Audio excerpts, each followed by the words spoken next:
Bigla nga nag-aya sa aking si Mister na manood daw kami ng sine dahil maaga naman ang out niya. Kaya let's go!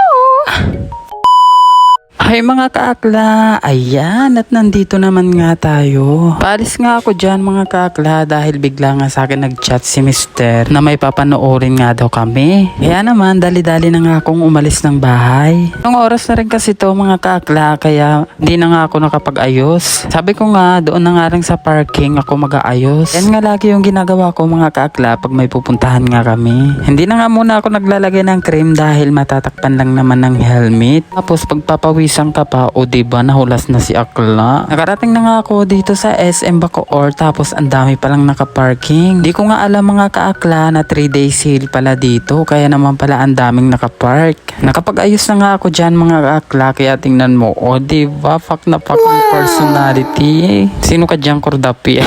Char! Kahit nga malapit lang sa amin yung SM Bacoor ay ngayon na nga lang ulit ako nakapunta dito mga kaakla.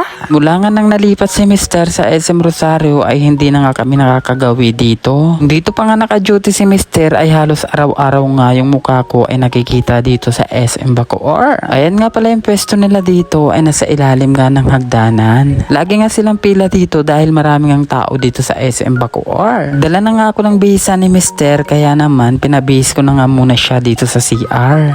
Alangan naman ako lang yung nakaporma tapos yung Mister natin ay nakapang duty pa rin yung suot. Very wrong yan. Dapat inaalagaan din natin ang mga Mister natin. Ilang dapat tayo lang yung maganda, dapat si Mister din. Si Mister maganda siya. Syempre hindi, dapat pogi. Dahil nga akis naman yung merlat. Grabe mga kaakla, ang haba nga ng pila nila dito dahil ang daming ang nanonood ng sine nga dahil showing na nga ang Final Destination 6. O diba? 9:15 pa nga kami papasok sa loob ng sine, alas 8 pa lang to kaya sabi ko kay Mister ay kumain na nga muna kami dahil gabi na nga. Diba sabi ko nga sa inyo ay hindi na nga muna ako mag-rice. Kaya dito na nga lang kami kumain. Nag-noodles na nga lang kami dyan mga kaakla. Natatawa pa nga ako dyan dahil hindi naman nga ako marunong gumamit nga ng stick. Pero Kebs, wala akong pakialam. Importante makakain natin yan. Kung gusto, maraming paraan. Kaya nga natin kainin ng 8 inches. Eches lang mga kaakla. Sana all may 8 inches. Sabi ko nga kay Mr. Jan ay dalian na nga namin kumain dahil nga mag-alas 9 na yan. Baka nga maiwanan kami ng flight.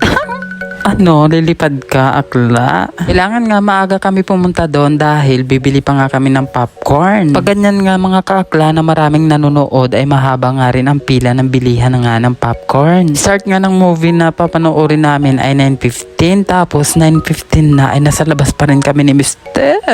Dahil nga pinapila ko nga siya doon na bumili nga muna ng popcorn. Buti na lang talaga pagpasok namin dito mga kaakla ay hindi pa nga siya nag-i-start. Di naman nga kami nahirapan na hanapin nga yung upuan namin. Nasa bungad nga lang siya. Tapos na nga dyan mga kaakla yung pinapanood namin. Grabe ang ganda mga kaakla. Mapapasigaw ka talaga. Yan na nga at palabas na nga kami ng sine dyan. Yan mga kaakla, hanggang dyan na lang muna. Thank you for watching. Bye!